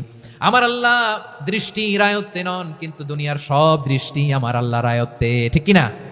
সূক্ষ্মদর্শী, সূক্ষ্ম থেকে সূক্ষ্ম পাপ কাজ যেভাবে যেমনটি করেন সব দেখেন। মুখে না বললে অন্তরেও চিন্তা করলো, অন্তরে চিন্তার উদ্রেক ঘটেছে, ওটা তো কেউ জানে না, কিন্তু জানেন কে? এভাবে যিনি সূক্ষ্মভাবে মনিটর করেন, ওভারসি করেন, অবজারভেশন করেন, তার নাম হচ্ছে আল মুহাইমিন, পর্যবেক্ষক। আসুন আমাদের রবকে চিনি। বারোয়াখালীর ভাইরা চিনতেছেন? কার সামনে কপাল ঘষে সেজদা দেন তারে চিনে নেন? কার সামনে ফরিয়াদের 2 হাত উঠে কাঁদেন, 2 হাত তুলে রোনাজারি করেন, তাকে জেনে নেন। তিনি হচ্ছেন আল মুহাইমিন, দ্য অবজারভার, পর্যবেক্ষক। কেউ যেটা দেখে না সেটা দেখেন কে? এরপর আল্লাহ বললেন আমার আরেকটা নাম হলো আল আজিজ। আল আজিজ মানে মহাপরাক্রমশালী, মহাশক্তিধর। আল আজিজ, দ্য অলমাইটি, দ্য অলমাইটি, মহাশক্তিধর, মহাপরাক্রমশালী, যার মোকাবেলায় কেউ টিকতে পারে না, যার সিদ্ধান্তের সামনে কেউ বাধা হয়ে দাঁড়াতে পারে না, যার ক্ষমতার সামনে পৃথিবীর সব ক্ষমতা নস্যি, তুচ্ছ, নগণ্য, অসহায়, তার নাম হচ্ছে আল আজিজ। সুবহানাল্লাহ পড়বেন না? আল আজিজ, মহাপরাক্রমশালী, ক্ষমতাধর, শক্তিধর, দ্য অলমাইটি, যার ক্ষমতার মোকাবেলায় কেউ দাঁড়াতে পারে না, যার সিদ্ধান্তের সামনে কেউ বাধা হয়ে টিকতে পারে না, যার শক্তির সামনে সবাই অসহায়, দুর্বল। সুবহানাল্লাহ, তিনি হচ্ছেন আল আজিজ। আল্লাহ বলেন আল্লাযী খালাকাল মাউতা ওয়াল হায়াতা লিয়াবলুয়াকুম আইয়ুকুম আহসানু আমালা ওয়া হুয়াল আজিজুল গফুর। তিনি এমন সত্তা যিনি জীবন তৈরি করেছেন, মরণ তৈরি করেছেন, যাতে করে পরীক্ষা নিতে পারেন তোমরা কে কর্মে সেরা। তিনি হলেন আল আজিজ আল গফুর। তিনি ক্ষমাশীল, আবার তিনি শক্তিধর। তার শক্তির সামনে কেউ টিকতে পারে? আমরা পৃথিবীর সব দেশের মিলিটারি ব্যাটালিয়ন নিয়ে যদি আল্লাহর সামনে দাঁড়াই, তাহলে তো আর আল্লাহ পারবে না নাকি? হ্যাঁ, পৃথিবীর সবচাইতে শক্তিশালী সেনাবাহিনী কোন দেশের জানেন? হ্যাঁ, আমেরিকার সেনাবাহিনী, তারপরে রাশিয়ার সেনাবাহিনী, চীনের সেনাবাহিনী, সব সেনাবাহিনী, নৌবাহিনী, বিমান বাহিনী যত আছে সব নিয়ে যদি আল্লাহর সামনে দাঁড়াই, পারবে তখন আল্লাহ আমাদের সাথে? হ্যাঁ, তার সামনে কোনো ক্ষমতা টিকতে পারে না, তার সামনে কেউ বাধা হয়ে দাঁড়াতে পারে না, তার সামনে গোটা বিশ্ব মুখ থুবড়ে থাকে অসহায়। তার নাম হচ্ছে আল আজিজ। চিল্লায় পড়েন সুবহানাল্লাহ। এরপরে আল্লাহ বললেন আমি হলাম আল জব্বার। জব্বার মানে দুর্দন্ত প্রতাপশালী, দ্য ডমিনেন্ট, যিনি সবাইকে বশ মানাতে পারেন, সবাইকে অনুগত করতে পারেন, যিনি সবাইকে পূর্ণ নিয়ন্ত্রণ করতে পারেন, তার নাম হচ্ছে আল জব্বার। আল্লাহ বলেন হুয়াল কাহিরু ফাওকা ইবাদিহি ওয়া হুয়াল হাকীমুল খাবীর। কাহিরু ফাওকা ইবাদি, তিনি বান্দাদের উপর কাহের, একচ্ছত্র নিয়ন্ত্রণকারী। তিনি যেমন চান তেমন ভাবে বশ মানাতে পারেন সবাইকে। তিনি হচ্ছেন আল জব্বার। তিনি কি? বিশ্বনবী ফরমান ইয়াখুদুল জব্বারু ইয়াউমাল কিয়ামাতি সামাওয়াতিহি ওয়া আরবাহু বিয়াদিহি। রব্বুল আলামিন কিয়ামতের দিন সাত আসমান সাত জমিন হাতের মুঠোয় নিয়ে এরকম ধরবেন। সুবহানাল্লাহ পড়েন। সাত আকাশ সাত জমিন আল্লাহর হাতের মুঠোয়। আমি যেরকম হাতের মুঠোয় করছি এরকম নাকি? না, যেমনটি আল্লাহর শানে খাটে ঠিক তেমন। সুবহানাল্লাহ বলেন। আল্লাহর সাথে কারো তুলনা হয়? তাহলে বলেন তো আল্লাহ দেখতে কার মতো? আওয়াজ করে বলেন, আল্লাহ আল্লাহর মতো। আল্লাহ কার মতো? ওয়ালাম ইয়াকুল্লাহু কুফুয়ান আহাদ, তার মতো কেউ নাই। তাহলে তিনি কার মতো? তার মতো। আওয়াজ করে বলেন বারুয়াখালী, তিনি কার মতো? তার মতো। আল্লাহ তাআলা সাত আকাশ সাত জমিনকে হাতের মুঠোয় নিবেন, মুঠোয় নিয়ে বলবেন আনাল জব্বার। আরে আমি তো জব্বার, আইনাল জব্বারুন। দুনিয়ার স্বৈরাচারীগুলো আজকে কোথায়? দুনিয়ার জালিমগুলো কোথায়? দুনিয়ার অত্যাচারী বাদশাগুলো আজকে কোথায়? আল্লাহ বলবেন আমি তো জব্বার। দুনিয়াতে যারা জব্বার বলে নিজেদের দাবি করতো, স্বৈরাচার, ডিক্টেটর, জালিম, অত্যাচারী, আজকে তোরা কোথায়? কোথায়? কোনো আওয়াজ নাই, কোনো খাওয়া নাই, ওই দিন কোনো টু শব্দ নাই। ওই দিন ক্ষমতা হবে এক সত্তার। চিল্লায় বলো তিনি কে? এজন্য আল্লাহ বললেন আমি হলাম জব্বার। এরপরে আল্লাহ বললেন আমি হলাম মুতাকাব্বির। আমি কি? মুতাকাব্বির মানে হচ্ছে দ্য সুপিরিয়র। সুপিরিয়র, যার চেয়ে বড় কেউ নাই, তিনি সবচেয়ে বড়। এই জন্য নামাজে প্রত্যেক রুকুতে সেজদায় আমরা সবাই বলি আল্লাহ আপনি সবচেয়ে বড়, ইউ আর দ্য গ্রেটেস্ট। আমরা বলি আল্লাহু আকবার। আমরা কি বলি? আওয়াজ করে বলেন, আমরা কি বলি? কি বলে নামাজ শুরু করি বলেন তো? আওয়াজ করে সবাই পড়েন আল্লাহু আকবার। মানে আল্লাহ সবচেয়ে বড়। আল্লাহু আকবার মানে কি? আল্লাহ সবচেয়ে মহান, সবচেয়ে বড়। বলেন তো আল্লাহর চাইতে বড় কোনো সত্তা এই মহাবিশ্বে দ্বিতীয় কেউ আছে? এজন্য আল্লাহ বলেন আমি হলাম আল মুতাকাব্বির। প্রকৃত গর্ব অহংকারের মালিক। আসল গর্ব, বীরত্ব, অহংকারের মালিক কে? আল্লাহ ছাড়া আর কারো অহংকার সাজে? সাজে না। আমাদের অহংকার সাজে? অহংকার সাজে না। আল্লাহ বলে আল কিবরিয়া উরিদাই, অহংকার আমি আল্লাহর চাদর। বলে আযমাতু ইজারি, বড়ত্ব আমি আল্লাহর লুঙ্গি। যে অহংকার করে ওই বেয়াদব কেমন যেন আমি আল্লাহর চাদর ধরে টান মারে। আর যে আমি আল্লাহর চাদর ধরে টান মারার স্পর্ধা করে আলকাইতুহু ফিন্নার ফালা উবালি, ওরা আমি জাহান্নামে নিক্ষেপ করবো, আই ডোন্ট কেয়ার, ওরা আমি জাহান্নামে ফেলি। কারণ অহংকার এটা মানুষের সাজে না, এটা সাজে কার? তিনি হচ্ছেন আল মুতাকাব্বির। আল্লাহ ডেকে বলে গোলাম কেমন করে তোর বরত্ব সাজে, অহংকার সাজে? হাল আতা আলাল ইনসানি হিনুম মিনাদ দাহরি লাম ইয়াকুন শাইআম মাযকুরা। মানুষের এমন একটা সময় ছিল, সে মানুষের উল্লেখ করার মতো তার জীবনে কিছুই ছিল না। আমাদের জীবনে একটা সময় ছিল উল্লেখ করার মতো আমরা কিছুই ছিলাম না। বলেন তো আমাদের মায়ের পেটে যখন আমরা ছিলাম, প্রথম আমাদের সাইজ এত ছোট ছিল, এক ফোঁটা পানি, নাপাক পানি, মাইক্রোস্কোপ দিয়েও তো আপনার হদিস খুঁজে পাওয়া যায় না। তা আপনার অহংকার আসে কোত্থেকে? আপনার বাবার পিঠ থেকে যখন মায়ের জরায়ুর ভেতরে যে আপনি পড়লেন, আপনি এত তুচ্ছ, আমরা এত তুচ্ছ নগণ্য ছিলাম, মাইক্রোস্কোপ দিয়েও আমাকে খুঁজে পাওয়া যায় না, সেই আমি অহংকার করি। মায়ের পেটে 8 মাস 9 মাস তিলে তিলে আমাকে বড় হওয়ার তৌফিক দিলেন কে? দুনিয়াতে আসার পরে হায়রে দাঁত নাই, হাড্ডি চাবাইতে পারি না, ঠিক কিনা? আচ্ছা বারুয়াখালীবাসী, আপনাদের ঘরে যাদের 6 মাস 4 মাসের বাচ্চা আছে, ওরা গরুর হাড্ডি খাইতে পারে? হ্যাঁ।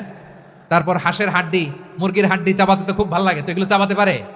কি দুর্বল দেখছেন, ও কিছু খাইতেও পারে না। ওরে দুধ দিয়ে তারপরে ওকে আপনার ডাল দিয়ে সবজি দিয়ে একটা মিক্স খিচুড়ি বানাইতে হয়, এটারও আবার ব্লেন্ডার করতে হয়।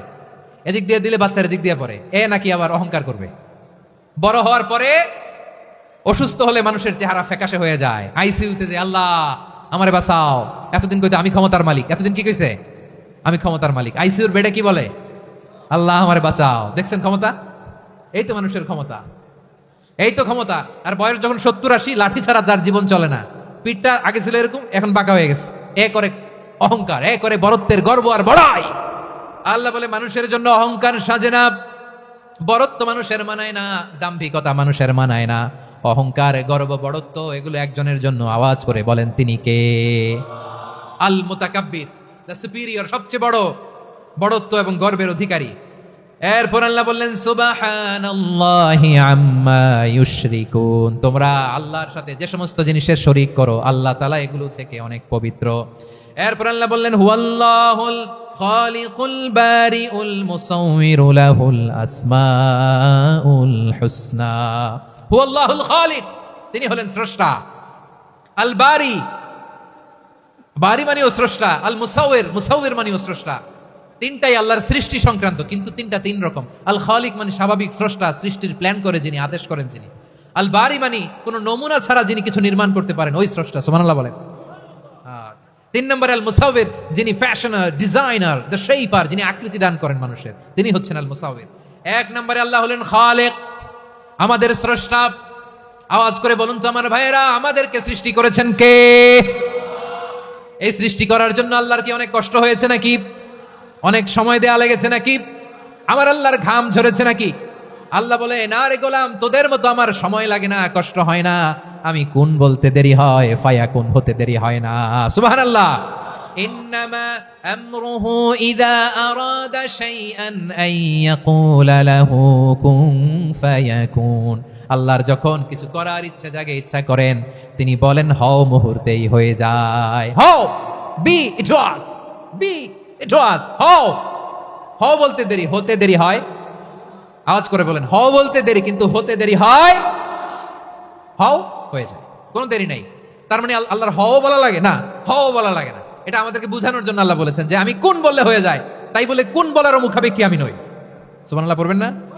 কেমন রবের গোলাম আমরা। আল্লাহ খালিক শব্দের কথা কোরআনের অনেক আয়াতে বলেছেন, ইন্নী খালিকুম বাশারাম মিন তিন, আমি মানুষকে কাদা দিয়ে মাটি দিয়ে তৈরি করেছি, আমি হলাম খালিক, স্রষ্টা। আল খালিক, দ্য ক্রিয়েটর, যিনি সৃষ্টি করেন, সৃষ্টির আদেশ দেন। এরপরে আল্লাহ বলেন আমি হলাম আল বারি। আমরা বলি না বারি তাআলা, বারে তাআলা বলি না আমরা, এটা আল্লাহর একটা নাম। আল বারি মানি যিনি পূর্বের কোনো নমুনা ছাড়া নতুন করে উদ্ভাবন করতে পারেন। সুবহানাল্লাহ বলেন। আচ্ছা, দুনিয়াতে আমরা কিছু বানাতে হলে পূর্বের নমুনা দেখার দরকার আছে না নাই? তো আগের একটা নমুনা দেখে আমাদেরকে বানাইছে, তাই না? আমাদেরকে বানানোর আগে আল্লাহর কাছে কোনো নমুনা ছিল না, অস্তিত্বহীন থেকে তিনি আমাদেরকে অস্তিত্বে এনেছেন। নমুনা ছাড়া যিনি কিছু তৈরি করতে পারেন তাকে আরবিতে বলে আল বারি, দ্য ইনভেন্টর, উদ্ভাবক। কিছুই ছিল না, ওইটা থেকে যিনি তৈরি করেন তিনি বারি। ফাতুবু ইলা বারিইকুম, তোমাদের ওই রবের কাছে ফিরে যাও। তাহলে সৃষ্টি সংক্রান্ত আল্লাহর এক নম্বর নাম আল খালিক, আওয়াজ করে বলেন আল খালিক। দুই নম্বরে আল বারি, আওয়াজ করে বলেন আল বারি। তিন নম্বরে আল্লাহ বললেন আমি হলাম আল মুসাউইর, আমি আকৃতি দানকারী, the fashioner, the designer, the shaper. আল্লাহ তাআলা আমাদের আকৃতি দান করেন। আমাদের দেহাবয়বের আকৃতি দান করেছেন কে? আমাদের কেউ সাদা, কেউ শ্যামলা, কেউ ফর্সা, কেউ লম্বা, কেউ খাটো, কেউ বেটে, কেউ মোটা, আছে না নাই?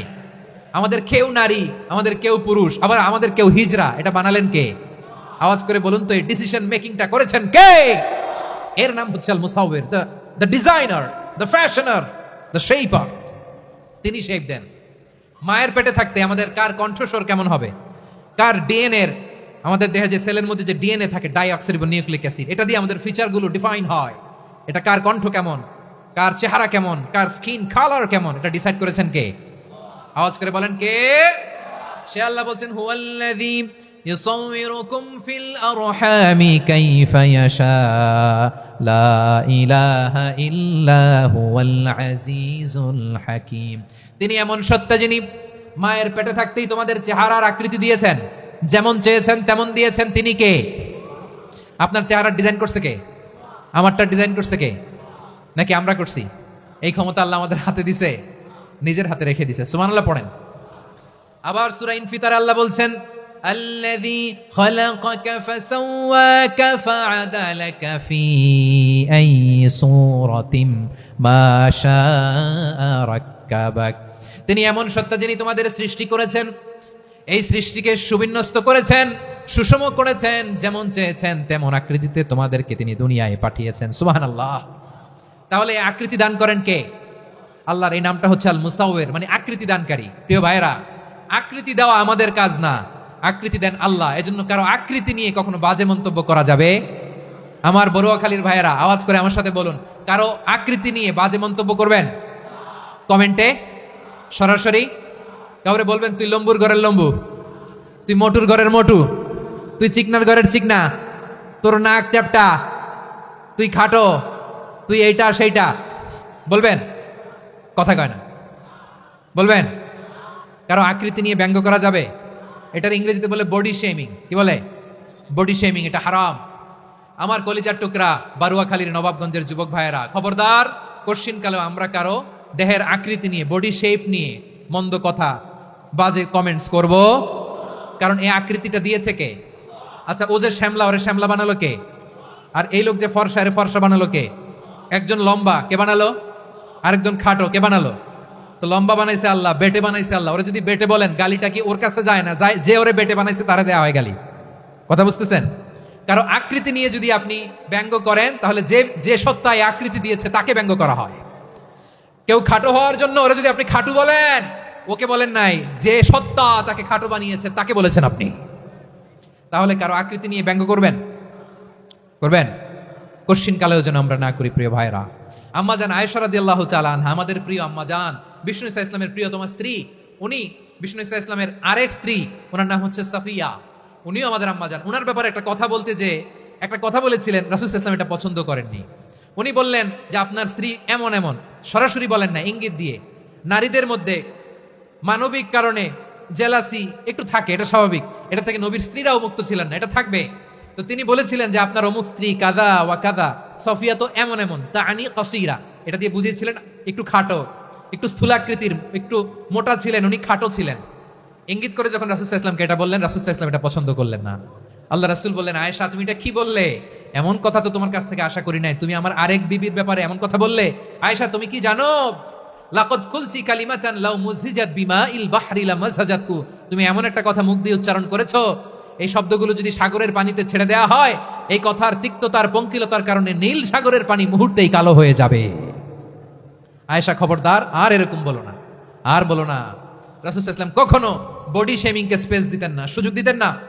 আল্লাহ নবী সাল্লাল্লাহু আলাইহি ওয়াসাল্লামের এক সাহাবী আব্দুল্লাহ ইবনে মাসউদ রাদিয়াল্লাহু তাআলা আনহু, ওনার পাগুলো ছিল খুব সরু আকৃতির, ক্রিশ বর্ণের, চিকন। উনি আরাক নামে এক গাছের উপরে উঠেছেন, ডাল ভাঙবেন, ডালা ভেঙে কি করবেন? মেসওয়াক করবেন। তো বাতাসের ঝাপটায় ওনার লুঙ্গি একটু সরে গেল, নিচ থেকে লোকেরা ওনার ওই চিকন পা দেখে ফেললো। দেখে সবাই হেসে কুটি কুটি হাসতেছে সবাই। বিষ্ণু সাল্লাল্লাহু আলাইহি ওয়াসাল্লাম বললেন, হাসলা কেন? সব সাহাবারা বলে, ইবনে মাসুদের পা দেখে হাসছি। রাসূল সাল্লাল্লাহু আলাইহি ওয়াসাল্লাম বলেন, আমার আব্দুল্লাহ ইবনে মাসুদের পা দেখে তোমরা এরকম হাসলা, তার আকৃতি নিয়ে তোমরা এরকম করলা, তোমরা কি জানো? ওয়াল্লাযী নাফসি বিয়াদিহি, সেই সত্তার শপথ যার হাতে আমার আত্মা, লাহুমা আসকালু ফিল মিজানি মিন উহুদ, আমার ইবনে মাসুদের পা দুইটা যদি মিজানের পাল্লায় কিয়ামতের দিন উঠিয়ে দেওয়া হয়, উহুদ পাহাড়ের চেয়ে বেশি ভারী হয়ে যাবে। খবরদার, কারো আকৃতি নিয়ে ব্যঙ্গ করো না, কারণ আকৃতি সে নিজেরা বানায় না, এই আকৃতি দিয়েছে কে? ও ভাই, আমার আকৃতি কেমন হবে এটা ফিক্স করার দায়িত্ব যদি আল্লাহ আমাকে দিত, আমি কি করতাম বলেন তো দেখি, উত্তর দেন। হ্যাঁ, সুন্দর করে নিজেকে সুশোভিত করে, শুভ্র, ফর্সা, ড্যাশিং, ফ্যাসিনেটিং, স্মার্ট করে নিজেকে তৈরি করতাম, ঠিক কিনা? কোন নারীকে যদি তার চেহারা, রং, গড়ন, অবয়ব, দেহাবয়ব, আকৃতি, শেপ কেমন হবে এটা ফিক্স করার দায়িত্ব যদি আল্লাহ তাকেই দিয়ে দিতেন, সে নিজেকে সবচেয়ে সুন্দরী, সবচেয়ে রূপবতী করে তৈরি করতো, ঠিক কিনা? তো এটা আল্লাহ তাআলা দেন নাই, এটা পরীক্ষা হিসেবে রেখে দিয়েছেন। আল্লাহ কাউকে ফর্সা বানিয়েছেন, এটা তার জন্য পরীক্ষা। কাউকে আল্লাহ শ্যামবর্ণের বানিয়েছেন, এটা তার জন্য পরীক্ষা। কাউকে আল্লাহ নারী বানিয়েছেন, এটা পরীক্ষা। কাউকে পুরুষ বানিয়েছেন, এটাও পরীক্ষা। চিল্লায় বলেন আল্লাহু আকবার। সে আল্লাহ বললেন, গোলাম আমি হলাম মুসাওয়ির, আকৃতি দানকারী, the fashioner, the shaper, the designer. এজন্য কারো চেহারা নিয়ে আজকে থেকে আমরা আর কোনো বাজে মন্তব্য করব মনে থাকবে। আমার মায়েরা, বোনেরা, মহিলা প্যান্ডেলে যারা শুনেছেন, আপনারাও আপনার কোনো বোনকে কখনো তার চেহারা নিয়ে, আকৃতি নিয়ে কটু কথা বলতে পারবেন? আল্লাহ আমাদেরকে যাকে যেরকম বানিয়েছে এতেই আমরা হ্যাপি, ঠিক কিনা? অন্যেরটাও বলতে পারবেন না, নিজেরটাও পারবেন না। হায় রে আমি এত কালা কেন, হায় রে আমি এত খাটো কেন, হায় রে আমি এত, এগুলো বলা যাবে? এটা আমাদের একটা বড় আকীদার সাথে কন্ট্রাডিক্ট করে। সেটা হচ্ছে আর রিদা বিল কাদা। বিশ্বাসীরা আল্লাহ যেটা আমাদের জন্য কাদা ফয়সালা করেছেন এটাতে রাদি থাকে, সন্তুষ্ট থাকে, ঠিক কিনা বলেন? আর যদি আপনি কমপ্লেইন করেন তাহলে আপনার অসন্তোষ আপনি প্রকাশ করলেন। নারী হয়ে আপনি খুশি হবেন, আপনি পুরুষ তো এতেই খুশি হবেন। এখন পশ্চিমা বিশ্ব থেকে একটা রোগ বেরোইছে, এটার জেন্ডার ডিসফোরিয়া বলে। নারী হয়ে সে খুশি না, সে পুরুষ হতে চায়, এরকম আছে না নাই? পুরুষ, দিব্যি পুরুষ, সুস্থ পুরুষ, পুরুষ হয়ে হ্যাপি না, সে নারী হতে চায়। শরীফ হতে শরীফার গল্প আপনারা শোনেন নাই? এগুলোর সাথে ইসলামের কোনো সম্পর্ক? তাহলে আমাদের আকৃতি দেয় কে? চিল্লায় বলেন। আমার শেপ কিরকম, নিজের শেপ নিয়ে কমপ্লেন করবেন? অন্যের বডি শেপ নিয়ে আর কোনোদিন বডি শেমিং করবেন? যদি করেন, গালিটা কি তাকে দেয়া হলো নাকি আমার রবকে দেয়া হলো? এরপর আল্লাহ বললেন লাহুল আসমাউল হুসনা, 14টা 13টা বলে ফেলছে আরেকটা। আল্লাহর এরকম অনেক সুন্দর সুন্দর নাম আছে। ইউসাব্বিহু লাহু মা ফিস সামাওয়াতি ওয়াল আরদি ওয়া হুয়াল আজিজুল হাকীম। আকাশ জমিনে যা কিছু আছে সব কিছু তাসবিহ পড়ে একজনের, তিনি কে? সাব্বাহা লিল্লাহি মা ফিস সামাওয়াতি ওয়াল আরদি ওয়া হুয়াল আজিজুল হাকীম। আকাশে জমিনে যেখানেই যেটা থাক না, তাসবিহ পড়ে কার? জিকির করে কার? কিন্তু এই জিকিরের ভাষা আমরা বুঝি না। আপনারা কি জানেন এই যে মাউন্ট এভারেস্ট, এটাও জিকির করে কার? আমাদের বান্দরবানের যে চিম্বুক পাহাড়, জিকির করে কার? আমাদের ময়মনসিংহের গারো পাহাড়, জিকির করে কার? এই যে বারুয়াখালীর বিশাল বিশাল গাছগুলো, বৃক্ষরাজি, এগুলো জিকির করে কার? সাগরের অতল গহ্বরে মৎস্যকুল, জিকির করে কার? আকাশে ভেসে বেড়ানো পাখিগুলো, জিকির করে কার? পাখিরা যায় উড়ে যায় আকাশের ওই নীলিমায়, নদীরা যায় ছুটে যায় সাগরের ওই মোহনায়। পাখ পাখালি আর সাগরে নদী, পাখ পাখালি আর সাগরে নদী, কার গুণগান গায়?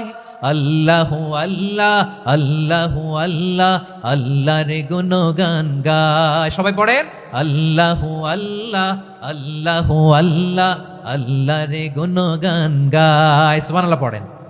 চোখে আমরা যা দেখি সব গুণগান গায় কার?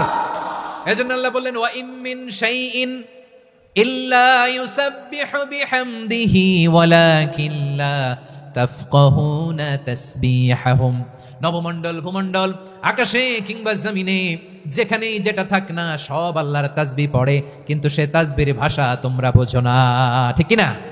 তাদেরও তাসবির ভাষা আছে। পাখিগুলো তাদের ভাষায় আল্লাহর জিকির করে, পাহাড় তাদের ভাষায় আল্লাহর জিকির করে, সাগরগুলো জলোচ্ছ্বাসে ঢেউয়ের তালে তালে আল্লাহর জিকির করে। সুবহানাল্লাহ পড়েন।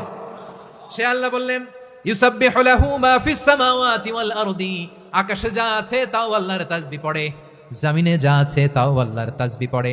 ওয়া হুয়াল আজিজুল হাকীম, তিনি হলেন আজিজ, মহাপরাক্রমশালী, প্রজ্ঞাময়। আল আজিজ এই ব্যাখ্যা আগে করেছি।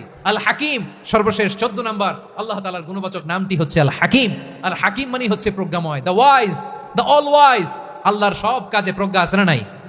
আল্লাহর চিন্তা, আল্লাহর আদেশ, আল্লাহর সৃষ্টি সবকিছু প্রজ্ঞায় পরিপূর্ণ। সুবহানাল্লাহ।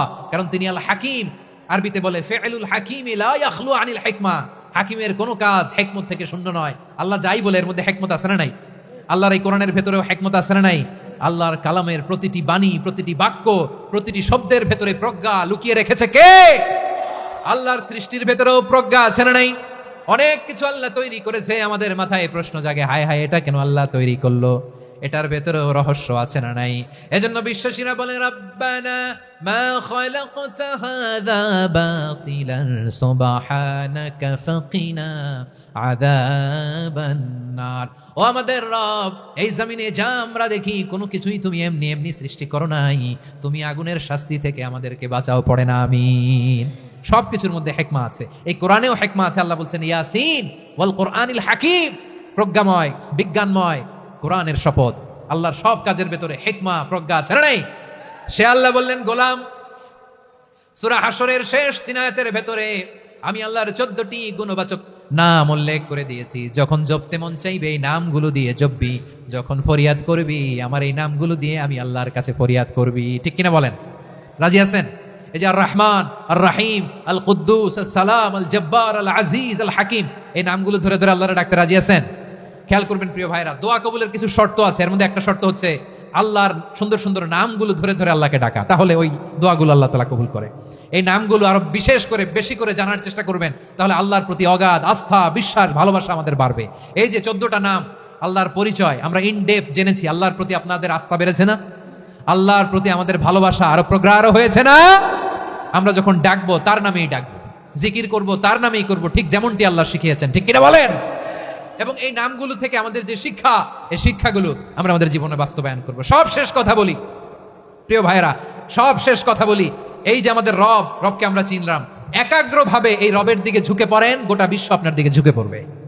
আই রিপিট, আমি আবারও বলছি, আপনার রবের দিকে আপনি একনিষ্ঠভাবে ইখলাসের সাথে ঝুঁকে পড়ুন, তাম দুনিয়া আপনার দিকে ঝুঁকে পড়বে, ঠিক কিনা বলেন? আল্লাহ তাআলা আমাদের সবাইকে কথাগুলো বোঝার ও আমল করার তৌফিক দান করুক। যে কথাগুলো বললাম, সর্বপ্রথম আল্লাহ তাআলা আমাকে এবং আপনাদের সবাইকে আমল করার তৌফিক দান করুক। হাযা মা ইনদি ওয়াল ইলমু ইনদাল্লাহ আলাইহি তাওয়াক্কালতু ওয়া ইলাইহি উনীব। সুবহানাকাল্লাহুম্মা বিহামদিকা আশহাদু আল্লা ইলাহা ইল্লা আনতা আস্তাগফিরুকা ওয়া আতুবু ইলাইক। এখানে আমাকে কিছু কপি দেওয়া হয়েছে আপনাদের জন্য, একটা সামান্য উপহার। এক নজরে কোরআন, নাম শুনেছেন না? অনেক বছরের পরিশ্রম আমার, পুরো কোরআনকে 600 পৃষ্ঠার মধ্যে